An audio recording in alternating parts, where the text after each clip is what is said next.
So welcome, hello, and thank you for joining. There's only a few of us here, so feel free, interrupt, ask questions. If I don't see the questions, Ben is just going to interrupt me as and when I come through. But let's have a clicker that works. There we go. So control your cloud and data deployments. I want to talk about deploying your Azure Data Solutions with Bicep. So that's what we're going to be doing for the next hour. And my name is Rob. You refer to me as he and him. I am a consultant. Basically, I just help people make stuff these days. You can find a book that will be released to the bookstores very soon, DBA Tools with a Month of Lunches at beard.media/book. Otherwise, get in touch with me on Twitter, SQL DBA with Beard. So notice no additional A. So what are we going to talk about? So let's think about why we're going to have infrastructure as code. What Bicep is? I mean, not these ones. I mean, I haven't got any guns, but it's not those ones. How we develop Bicep with VS Code.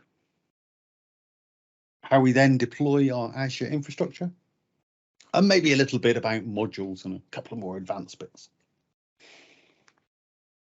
First up, why are we interested in infrastructure as code? What is the point of ensuring that all of our infrastructure is defined in code rather than having some architectural diagrams that have been written for us that we know, oh, well, that's about what it is? Or building what it is that we need and then using a tool to go and gather all the information and pull it into a CMDB or such like. What is the benefit of ensuring that all of our infrastructure, all of the actual physical devices or virtual devices, if you like, as well, are defined as code? All of our configuration for those things are defined in code.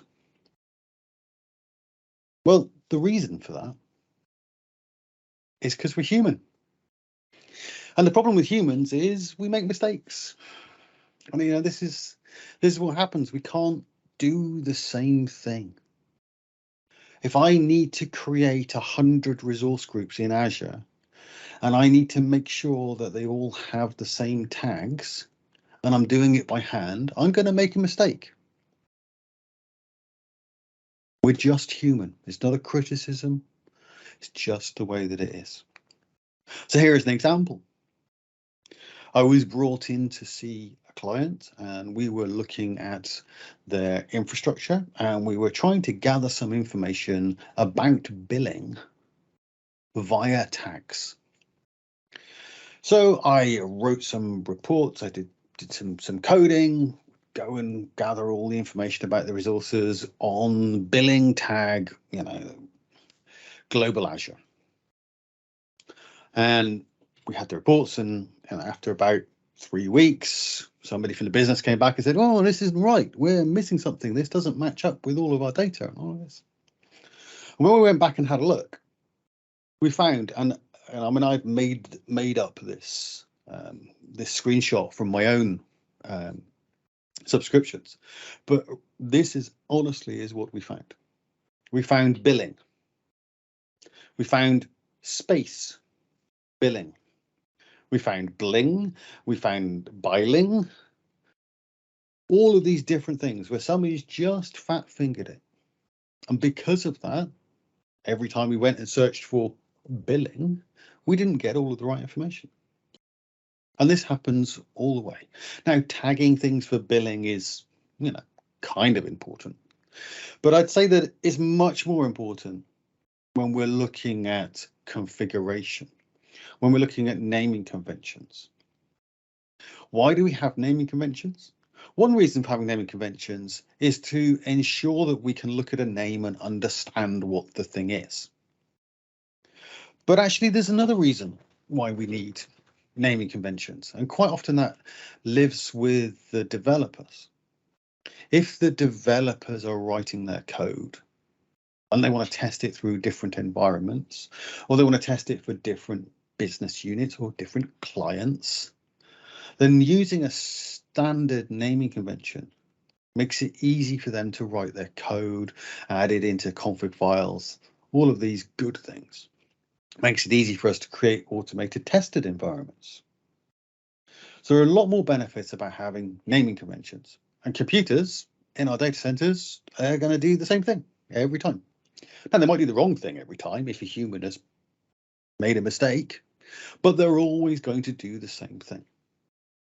So by defining our infrastructure, well, sometimes it feels like my computer does what it wants and it does something different every time I try to do the same thing. And that's exactly what my wife says.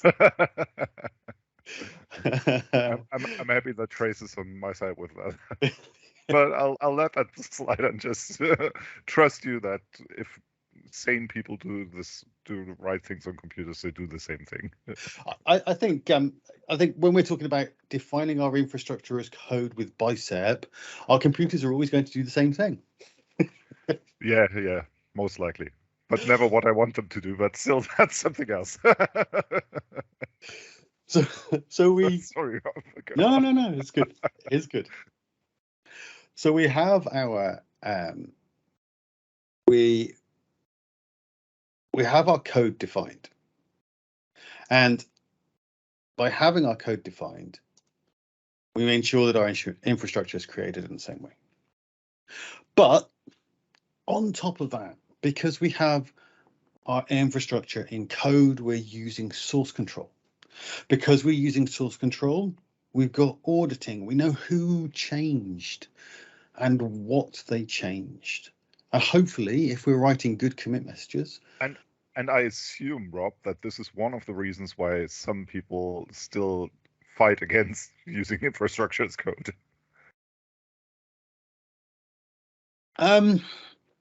Honestly, I think there are other reasons. If we're going to discuss why organizations don't, I think it's because if you need to define your infrastructure as code, for sure, there's a understanding difficulty with making a change into using source code and commit messages and pull requests and automated pipelines, and what about the validation? Yep. There's a process thing that an organization needs to understand about who approves this, who approves it for billing, who approves it for security, who says that it's time for this change to move through from here to there. There's a coordination problem where you're looking at, do we make a change to our infrastructure before we do our development change that requires that infrastructure change? Do we do them at the same time? How does we need to sort those processes out?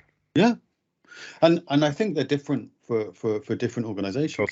Totally. And you have speed on that slide, and that's interesting, because I find it when I discuss with customers saying, okay, let's do infrastructure as code, that they feel like this will initially slow down development before it speeds up development. So what's your experience with that? I think that's absolutely right. But I think you can. There are two ways of approaching that. So for your initial development, maybe when you're doing that proof of concept, you just create yourself a resource group in the portal, and you chuck together some resources and you connect them together, and then, oh no, not like that, we'll swip it around like this, and then you get it working, and then you pull that information down into code and do your work there. Yeah. The other way of doing it is to, if you're in a large organization, is you say to the architects, stop building documentation with square boxes that doesn't match reality. Now is the time for us to enable you with your own architecture subscription, with your own code. This is how you build up those building blocks. Let's give you some people that can help you build these building blocks so that you can then quickly spin up proof of concept. But then you already have the code there. So instead of, as well as providing us with a 200-page document which has some pictures in it showing the boxes of where things are, you also got a lump of code which can enable us to build up stuff exactly as it matches what you have built already.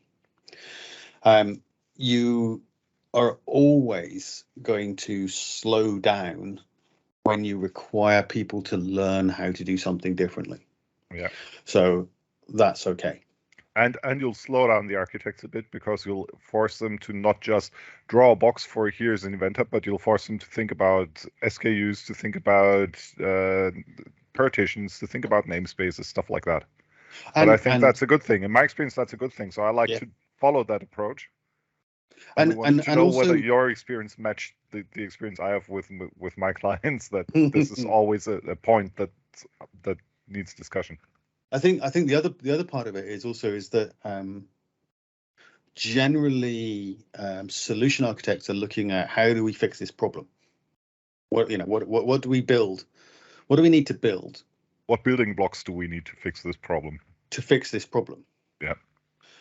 When actually then we come to put it into place, and what we as infrastructure folk need to put into place is what infrastructure we need to match what is required from these building blocks that have been designed to fulfill this solution, and how do we ensure that they fulfill our naming conventions, our network diagram, our security requirements, our data retention requirements, our data location requirements, all of these things that are really important to an organization.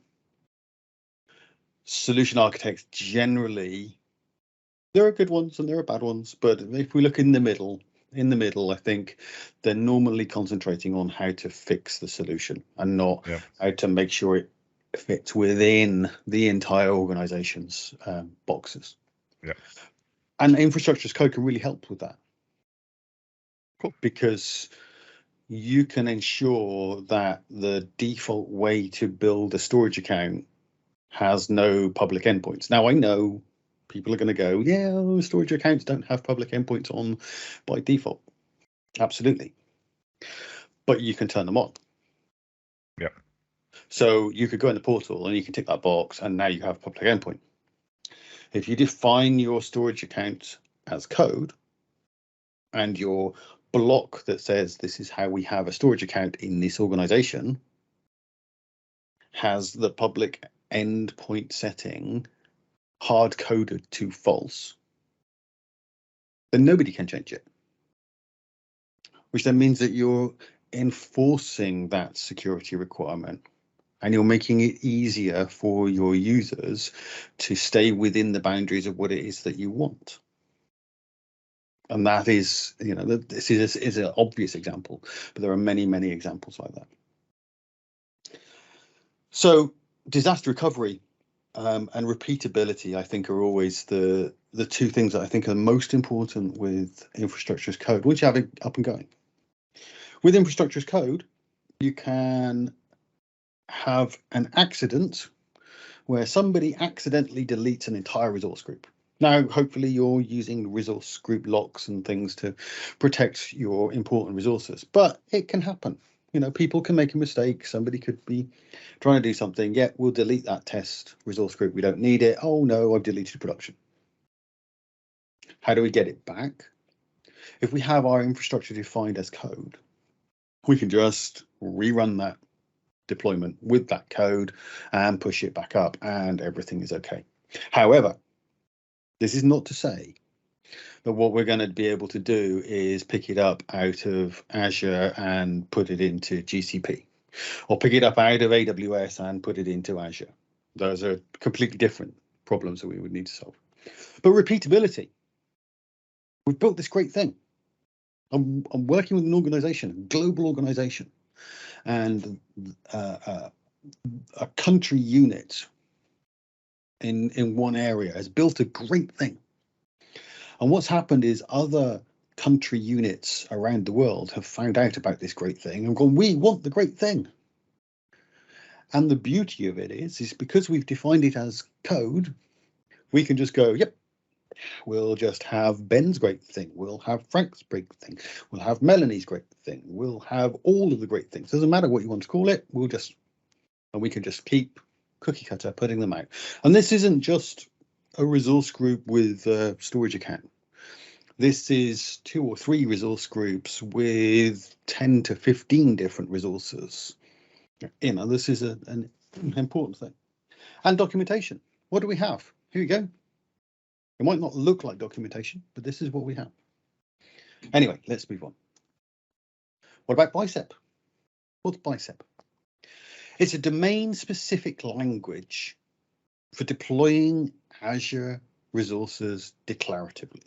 What? It's a way of writing your infrastructure as code so that you get what you want. Okay. But we've got ARM templates. Why shouldn't we use ARM templates? Okay. If you are confident and competent in using ARM templates and all of the little quirks and confusions that they have, then there's no reason for you to carry on. You can just use ARM templates. But I still say have a look at Bicep because you'll probably find it's an awful lot easier to read. It's much easier to develop. And the tooling around it is stupendous. So if you're not using ARM templates, or you find them complicated, or you've tried them and they're, come and have a look at Bicep. Instead of clicking around at the portal, we can just write some nice code using some lovely tooling. Let's have a look at an example. On the left, we've got an ARM template that's creating a virtual network and a number of subnets. Number. That's taking us 133 lines of JSON code, which I can't all put on the screen. On the right, we've got the Bicep that's doing exactly the same. Starts at line 38, finishes at line 64, creates as a virtual network with a number of subnets and a lot of things. I personally think it is much easier to understand. Let's take it down a bit. I want to create a resource.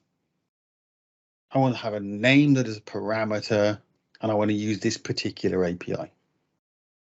So in my ARM template, it's 4 lines. It's a load of double quotes. So I've got to make sure I get my colons in the right place. I've got curly brackets and square brackets and braces. In my Bicep, I've got the name resource. I've got the name that I'm giving it. I have the API that I'm calling, and then a name parameter. It's much more simple. Even if I want to do more complicated things, if we look at the bottom, in my properties, I want to have some subnets. For every item in my subnets, I want you to give me these things. I think that's easier to read than looking at the name in my subnets in my ARM template is the parameter subnets, copy index of subnets, dot subnet name. And I mean, I've been doing those for a while, and I still look at it and go, hang on a minute, and that one. Right, that's where we're at. Whereas I think the bottom one is just much easier to read. Let's have a look at Visual Studio Code doing some development. And if I press that button, then even the video will run as well. So here we go. We're in Visual Studio Code. We've installed the Bicep extension, and we're just typing. And you can see by pressing Control Space, I'm getting, here is the type. As I start to write the word, it filters it down. I can choose the API, gives me examples. Equals. You want an equals? Well, just pick the required properties. There we go. Here is a name. Now, fill in a name. There we go. We'll call it bearded VNet. And we'll put it in.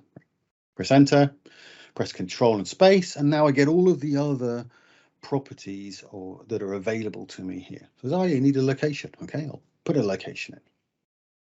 Now I can Control space, pick up my properties. It's automatically going to give me all of the properties that are available. Even when I go into sub-properties. So you're not really writing a template, you're tabbing it. Say that one again. You're not writing a template, you're tabbing it.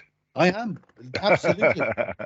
The IntelliSense is so good that I don't need to remember whether it's VM protection enable or enable DDoS protection. It doesn't matter. I can go through. If they have default values, I can control space and get those. And because Bicep is case sensitive, then getting used to this IntelliSense makes it much easier. So how do we get this tooling? Well, to get Bicep, the best way, in my opinion, is to do a choco install Bicep. That's going to use Chocolatey to install the Bicep extension, which means you can do a choco upgrade Bicep to keep it upgraded. You can install it by downloading it. You can install it for other operating systems. You'll find those methods at that link there. Oh, it's important to note. If you wish to find my presentations and my code that I'm showing today, you'll find them at beard.media/presentations. So once if you've got Visual Studio Code, then you can open up the extensions tab, type in Bicep and install the new Bicep. What's that? That's 8.6. So that's the latest Bicep extension. Going to give you all of that good IntelliSense that we saw.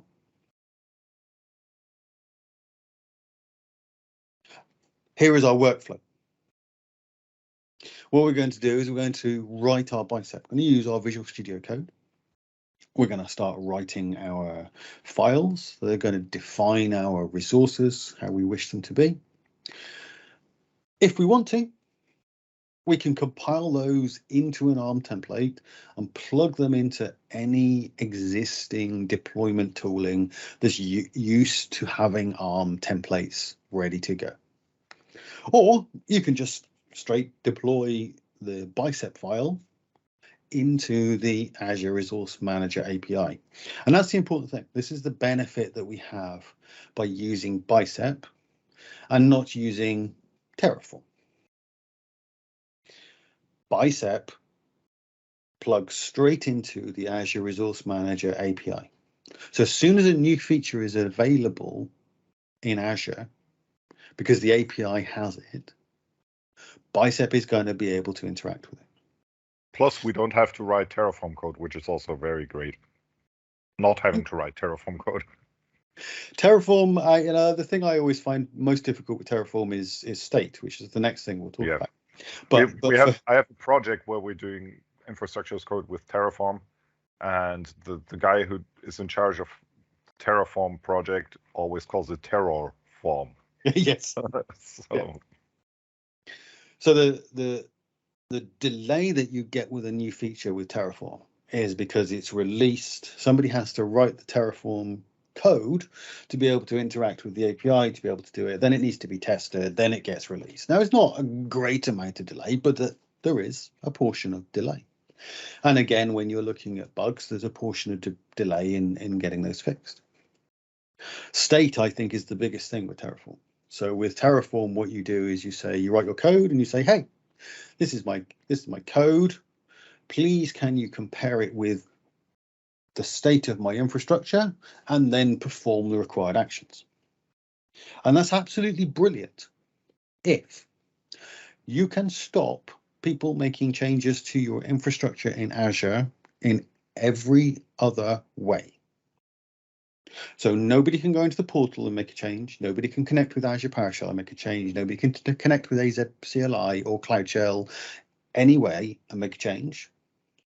Then Terraform is great because your state of your infrastructure is held in a file from the last time that you deployed.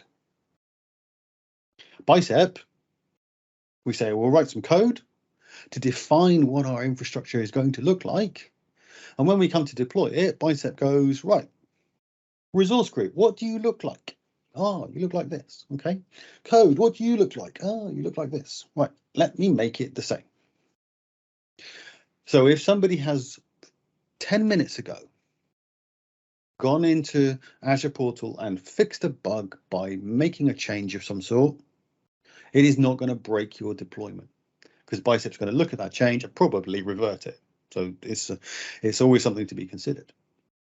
But your Bicep is going to look at what your infrastructure actually looks like, rather than what your infrastructure looked like the last time it was deployed by code. So once we've pushed our code to our Azure Resource Manager, then we deploy all of the things, many things as we like, doesn't matter. With AZ CLI, we use AZ deployment group create. If we're using a resource group, we can go for a subscription, or we can go for a management group, or we can go for a tenant. There's different options there. So it's on the resource group bids, and we provide it with a template file. We can also provide it with a parameter file. If we're using PowerShell, we can create our new resource group the same way, and we say new AZ resource group deployment, or if we're doing a subscription, we could just do an AZ deployment, give it the resource group name and a path to a file, and away it goes.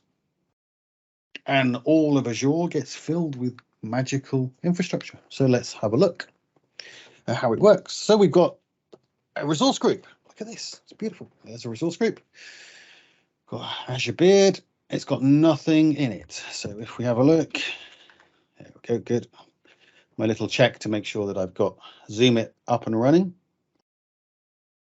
And here is our code. So this code is all available to you in my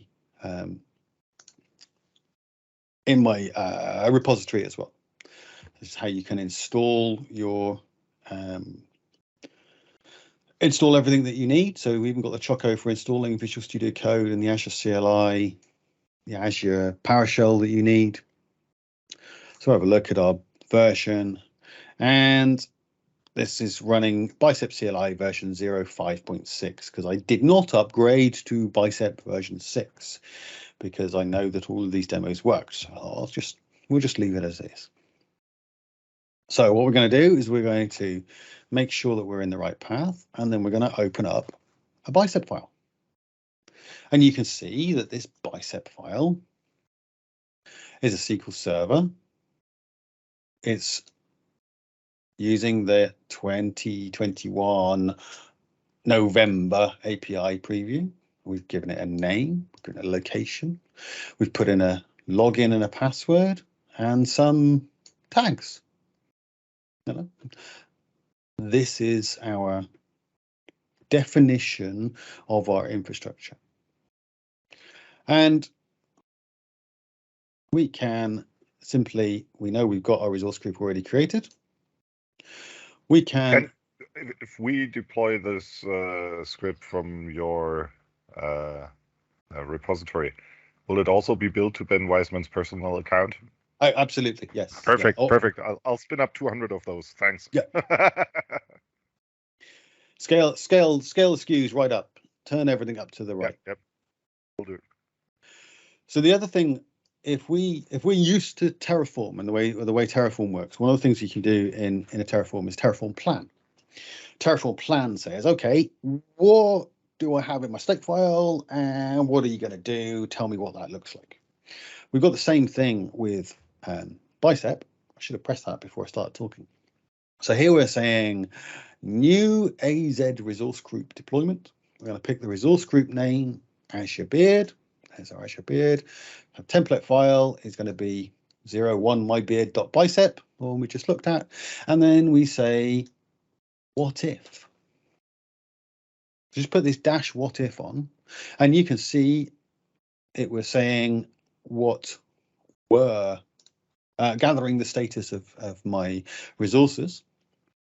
And it does say the result may contain some false positives, some noise, and brilliantly, Visual Studio Code's decided to eat some of my output, but what we've got is a resource 1 to create, and it tells us what we're going to be adding. Now, we're not changing anything. If we were changing, it would show us we were changing things. If we were deleting, it would show us that we were deleting as well. So that's really useful. But we can also just hit this, and now we will start to do our deployment. If we go and have a look in here, another beautiful thing about using Bicep is that when we go and look in the portal, we have our deployment. So we see our deployment is running. Here is the deployment. We can see what the no inputs, no outputs, because we didn't have any parameters, but you can see the template that we've done. You see, it's actually changed it into JSON. So it's made it into an ARM template for us. So you could even download this if you wish. But this is the beautiful thing, is you can go and see who deployed what, and if there were any errors, we'd be able to see that those were there as well.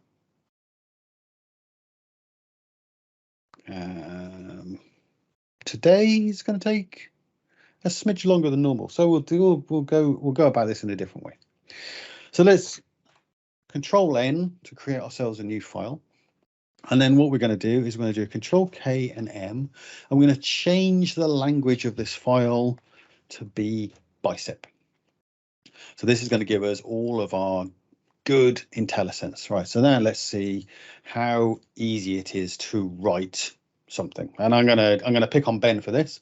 So I'm going to say, Ben, I'm going to put in the first word, which is resource, and we're going to call it pick Ben's. on, I'm assuming you mean Weissman. Resource. No. I mean Kentner. Okay, so now what I would like you to do is I'd like you to decide what type of resource this file is going to be for. I love Azure Functions. You love Azure Functions. Okay, so I want an Azure function. Let me just turn you up slightly so I can hear you. Oh, sorry. No, it's my fault. So let's do this. So we'll Control Space. So you like functions? So here we go. Yes. We've got a website's functions. That looks like the right thing for me. Do you know which API version you wish to use? Always the latest and the greatest. Okay, but you can see that we could pin it to a specific one if we wanted to. And then I'm going to hit the space bar, and it comes up and says, "Well." And there I have a question. Okay. Regarding those API versions. Yes. How do I choose the right one if I don't know anything? If I don't know anything, I'll just assume the latest and the greatest. But are you aware, is there like a change log or anything that tells me why I should use a specific version? I think that if you are interested in Azure Functions, you're going to be aware of where the updates to Azure Functions are released and where to find out about the information. To the function service, yes, but to the API? That is going to enable you to see which one you do. I don't know of a change log. There must be one somewhere, but yeah, okay. It's not something I've looked at.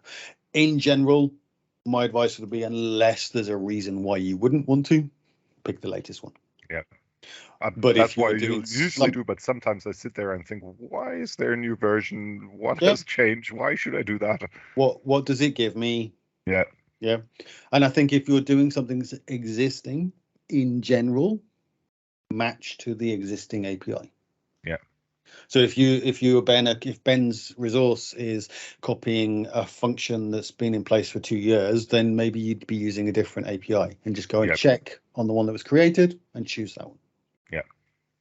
So we've got two options now. We've got equals and we've got existing. So existing is if we have an existing resource, we want to gather some information about it, but we want a new resource. So we'll do an equals and hit a space, and then it says, okay, so we've got some options to do some looping.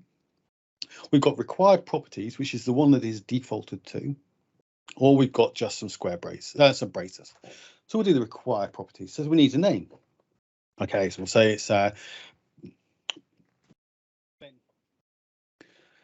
a red squiggle. The red squiggle says the expected resource name to contain at least one / character. Okay, right. So we'll have Ben string / Ben, and then it's happy. I'll hit enter. I'm going to hit Control Space, And now it gives me some options. So we've got a depends on. So sometimes you might need to create a virtual network before you can create a subnet, before you can have your private endpoints connected to it. Yeah, you create the key vault before you create the function so that you can use the managed identity to Exactly. stuff like that. Yeah. Right. So, okay. So that's a good one. So we'll do a depends on, and it says this is an array, square braces, and we'll depend on key vault. Let's just say, oh, I don't know what a key vault is. Okay. Didn't know that we needed a key vault at the moment, so we'll just do a resource. Ben's key vault. Oh dear. Okay, key vault. And that's going to be of the type. So much for the bling billing. Yeah. Key vaults. We'll have the preview version of that. We'll say equal. Oh, in fact, let's not do equals. Let's do an existing, and we'll say there we are. It's equals a space. It says here we are with our required properties.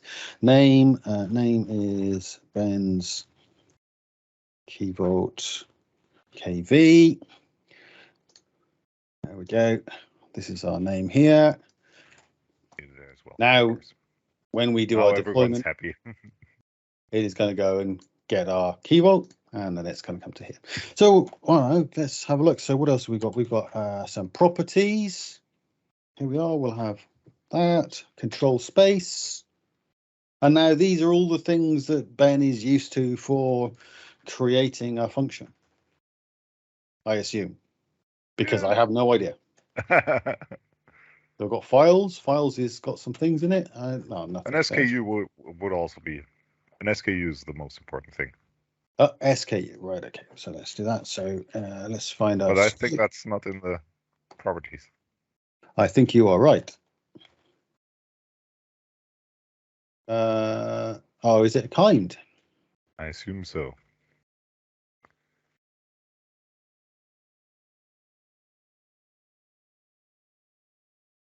Ooh.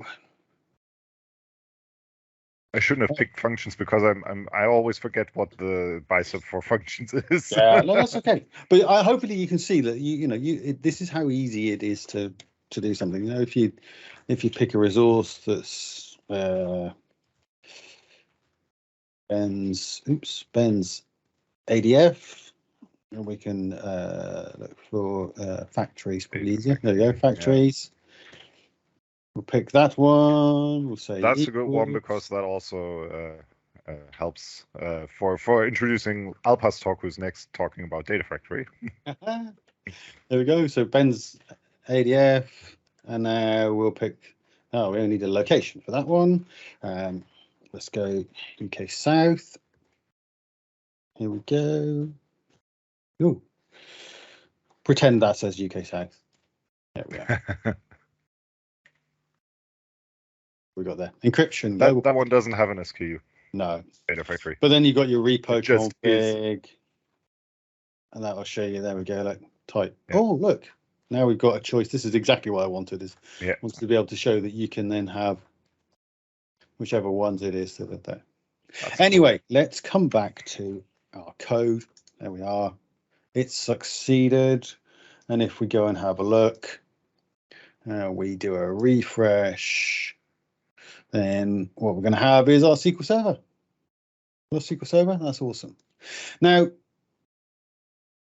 we could try and deploy it with AZ CLI. If we try and deploy the same thing, it's going to give us an error. It's just going to show what our error is. So we've got 20 minutes. So let's switch it up a little bit.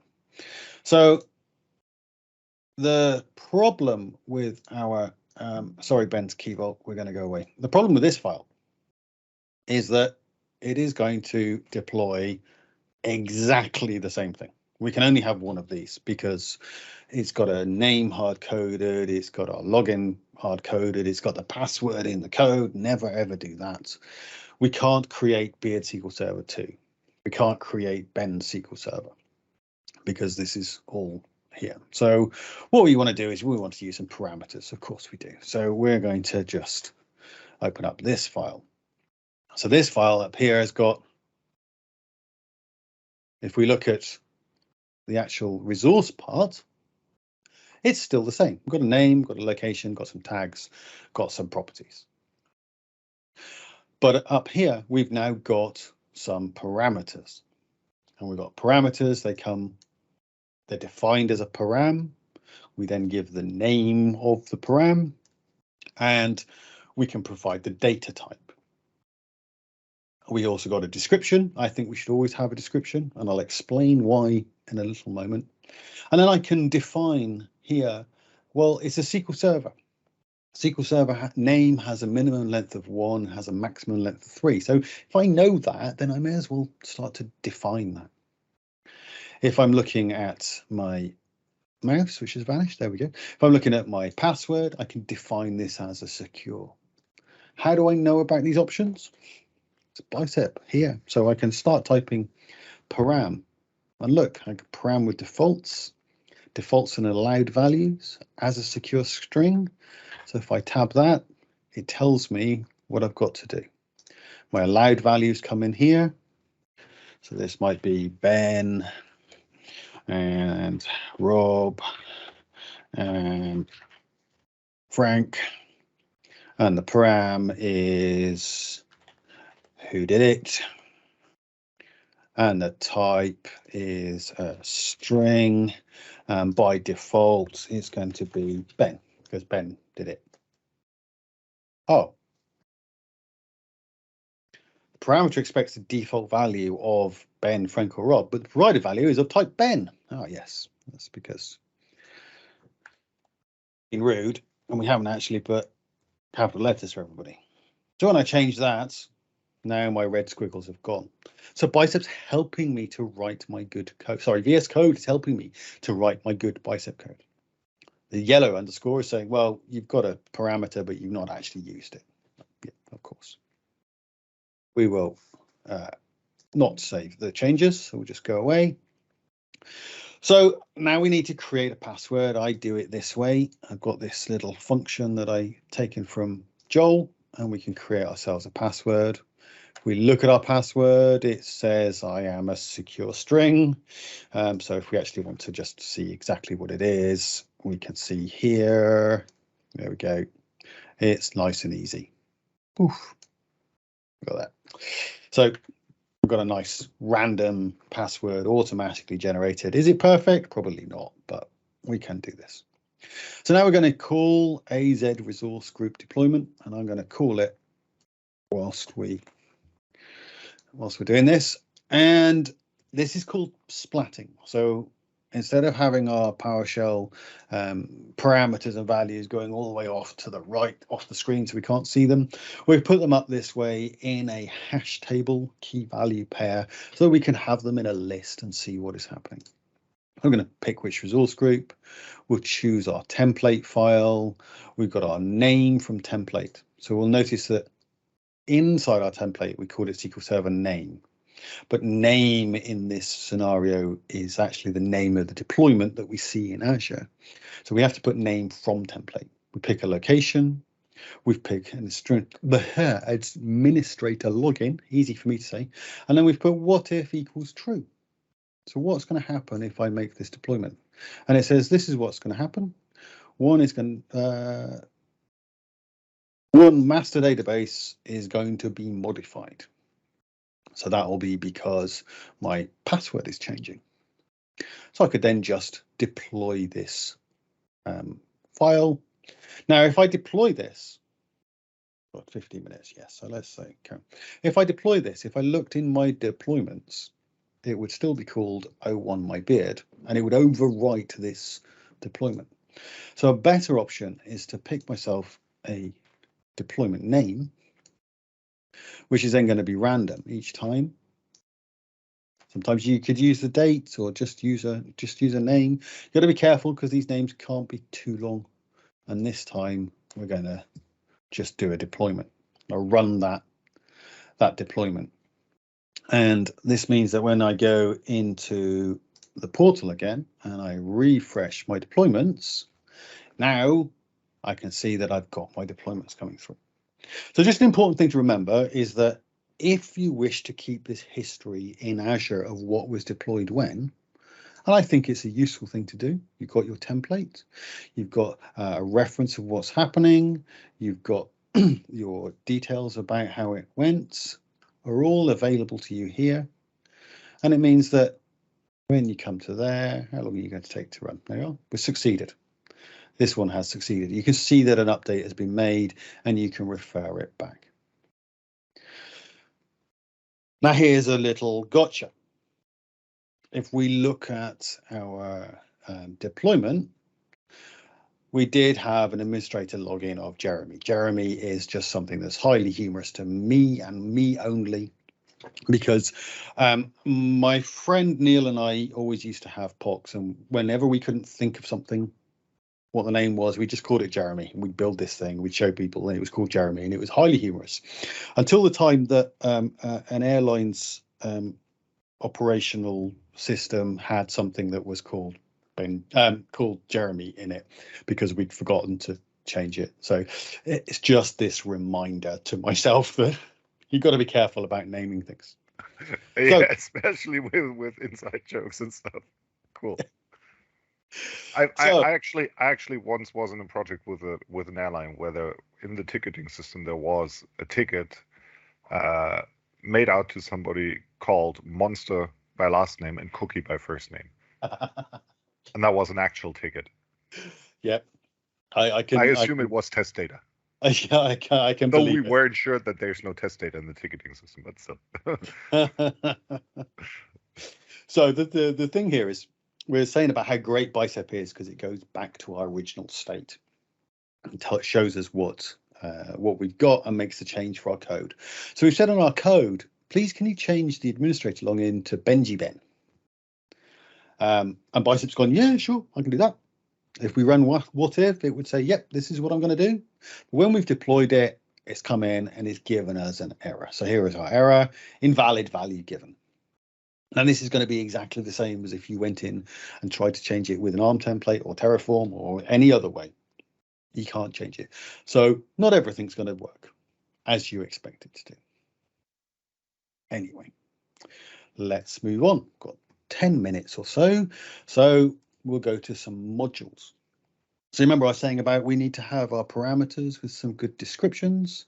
And that's because in our code, we don't want to have a SQL Server parameter Bicep file, a SQL Server with module, and one beards, all of these different, they're all SQL servers. How much better would it be if we picked a SQL Server Bicep file and we gave it some values? Remember, we're defining exactly what it is that we want. So here we have our SQL Server Bicep file that is going to deploy a Azure SQL Server, exactly how we want it to be, and everything is named with our parameters. And if we wanted to set some properties here, then we can actually define that these are absolutely as they should be. So what have we got in here? Where are we? Oh, we're one too low. So maybe what we would do is we would maybe set our administrators group for our SQL servers. So we will make sure that we always have this particular AAD group is set, or maybe we want to set our minimal TLS version, or maybe we want to restrict outbound network access. That sounds like a good thing to do. Whatever it is that we are required, we can set that for all of our SQL instances. Hold those in our module file. And that then means that when we deploy this, what we get is want to deploy with modules.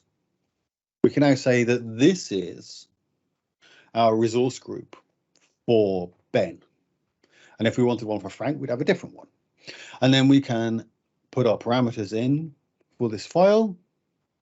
And now we call, instead of using resource, we call module. So it's a SQL Server. And then we can do the relative path to this file. So we're going to go to the SQL Server file. And now I'm going to say this is going to be called deploy the name SQL Server. I'm going to pass in the login and the password and a location and the name of the SQL Server and the tags. And then I'd like you to output the SQL Server name. And then maybe because I'm deploying a SQL Server and because I'm going to have some auditing that's maybe going to go into storage, I want to deploy a storage account as well. So if I'm deploying a SQL Server, I definitely want to have a storage account. The storage account is going to come through. There we are. So now I can deploy what my SKU is. I can deploy what my bypasses are, and I can create something. So now this one file is now creating a SQL Server and a storage account, and they are going to be as defined by here. The beautiful thing with this is if we looked at what else I've got log analytics. Okay, so if we did a module and we called it log analytics, and then we instead of picking a type, we're now going to pick an area. Where are we? Log analytics. We'll pick a log analytics bicep file, and we'll say equals, please, thank you, equals. And now it's going to start filling in what do we want. So our name is going to be deploy log analytics Ben. What else? We've got parameters, required properties. Now I've got a name. Now, if I look at the name, oh no, if we look at the retention days, it shows us that retention days is an int, and it is the workspace data retention in days, blah, blah, blah, blah, blah, blah, blah, blah, blah. And we've got an error under here, but that's okay. Have a look in our log analytics. What we've got for our retention days is what we've written in the description. So by writing a good parameter description in our module, it means that when we want to be able to write our bicep, Visual Studio Code has picked up that IntelliSense, not just from the default things, but also from the things that we ourselves have actually written. So that means that your customers, if you're writing this bicep files, the people that are consuming them, which might just be your data team, or it might be your infrastructure team, it might be your network team, it could be anything, they can actually just go through, use IntelliSense, and ensure that everything works. It's easy for them to be able to deploy. So we're going to create ourselves a new password. We're going to create a login password, and now we're going to code. And this time, if we go and have a look in the portal, we're going to see another one, and it's going to tell us it's failed. Some error details. Invalid value. Oh, was that the last one? That might be the last one. Is this one running? That's the previous one. Oh, yeah, Rob should remember what his thing is doing. So what it's done is it said, oh, you haven't actually got everything you need for your parameters. So even though it looks like it's right, it's not quite right. So we needed to add a storage name. We'll just make sure that that one is absolutely unique, and then we will be able to do it. Which means that if we go to the portal, this time we should see, come on, there we are. So this time it gets even better because we've got our deploy SQL storage. There it is. And that comprises of two modules. We've got a SQL Server and we've got a deploy storage. And that is all coming through within our deployments. And we will have all of our new resources in here once that is done. So let me show you one last thing whilst that runs, because the last thing is cooler than chips. So we won't save that. Once you move forward with this, you can create yourself a pipeline that might look like this. And what the pipeline says is I've got some environments, I've got some default films, and I would like you to use this service connection to connect through. And then for every environment, I would like you to deploy that environment's resource groups. And for every film, I would like you to deploy this film's resource groups. And the films will come from these variable files. So I've got these variable files here. So we've got a few interesting films. And now we can put in here that my variables, my RG name, my location, my storage account name, the containers I want, the subnets I need to be connected to, and the subnet resource group. They're all defined here in my variables. And we're going to deploy this file. Here is our file, and it's got our name, our location. We've hard-coded our key vault name, storage account name, containers, and this is going to use our modules to connect a resource group, a storage account, puts a password into a key vault with another module, pick our containers and our subnets, add a private endpoint to them. And that means that you could run, oh, look at this, not all worked.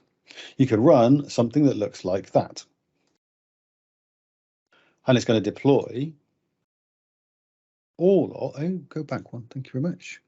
It's going to deploy, expand, there we are, expand, expand. All of these in, how long did it take to run? 20 minutes or so, something like that. We deploy all of these jobs, 12 minutes. So this deployed all of our resource groups. Each resource group had a number of storage accounts and a number of containers, all connected to the same thing. So we're going to look in our resource groups and this time change our filter to, let's change it to Ben is awesome. That'll do. Now you can see we've got all of these resource groups. And this is the beauty of having your infrastructure in code and writing it in Bicep. That's really cool. I love it. I think it's super fun, and it's super easy to change. You can just hit your pipeline. You can just go and start adding more films. Yeah. And as long as you've got, as long as you have a variable file with the right name, then it'll just deploy. So this is how we took the cool thing that was built and enabled it to be deployed. I think we've deployed 105 of them now. Cool. Because when a new thing comes along, we just go, yep, done. Add 3 or 4 new YAML files, one for each environment. Fill in a number of variables. Run the pipeline. Done. Super cool. Yep. So there we go. So that was me.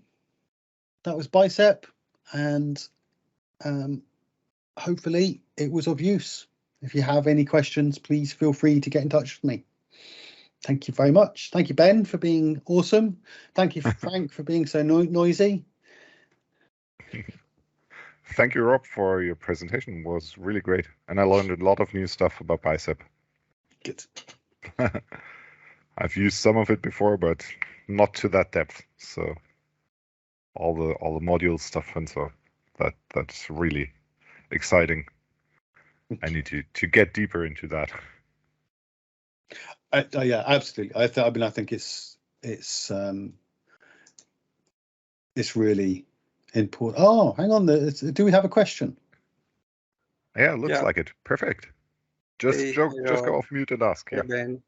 Thank you. Thanks for this very, very good information about infra as a code. I think the real, I mean, the enterprise organization basically skip these stages in their developments, and that is where the big problem is.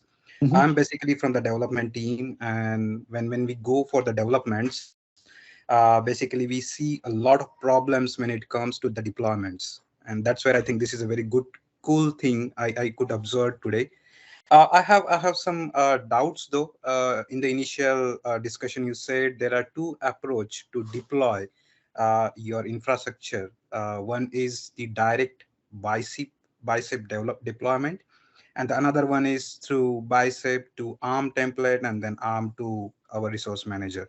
So what would you suggest, which is the good one, the direct deployment, or we should go with arm template and then deploy?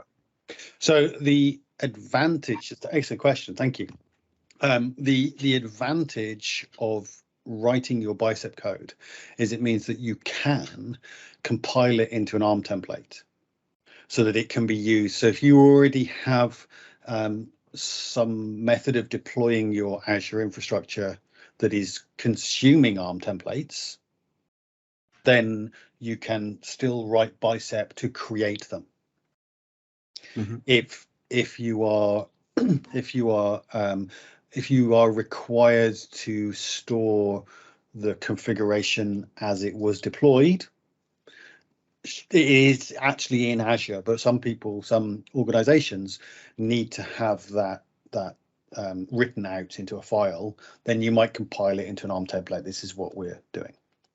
Other than that, Okay. there's no reason to not just do the bicep, let bicep deploy, because actually the underneath the hood, it is compiling it into an ARM template anyway. So as we saw, if we looked at our, come back, where are we, Azure Beard and deployments.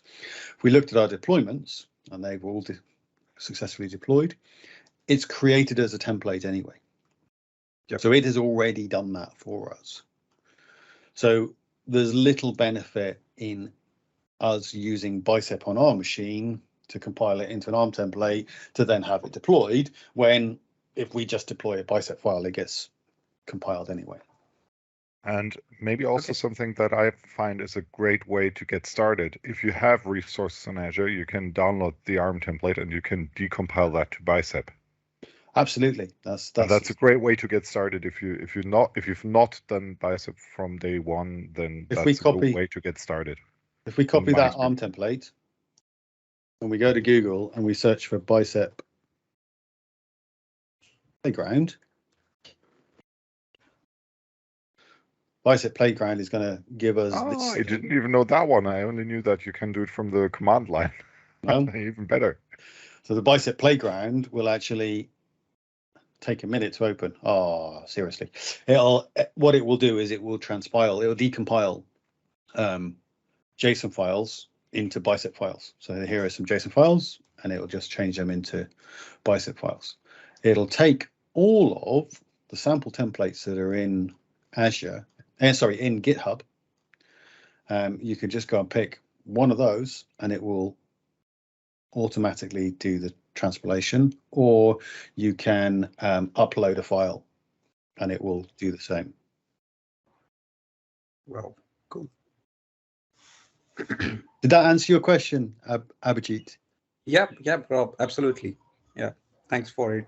I have another one. Sorry for that. Just a quick one though. You said it supports most of the, I mean, almost all the Azure services. But nowadays, even Azure is the hosting platform for the other tools like Databricks. Whether we are having any limitations while doing the same deployment for such kind of services, which are not the Microsoft services like Databricks. Databricks is a particular, an excellent example. So anything that you can deploy with an ARM template that's coming straight out of Azure, Bicep will be up to date with. For Databricks, what you have is you can create the framework, the outside part with your ARM templates, but the actual internal Databricks configuration, the clusters, the tokens, the scripts, the startup scripts, all of those things that you're running, they need to be configured from within Databricks. So if you are building those things as code, then you need a whole other bunch of stuff to do. I have a lot of that experience of doing that. I am past time to even begin to explain it, but you need to make sure that you're doing something additional with your code to do all of those other configuration bits. I think is the best way of explaining it. Gotcha. Thank you. You're welcome.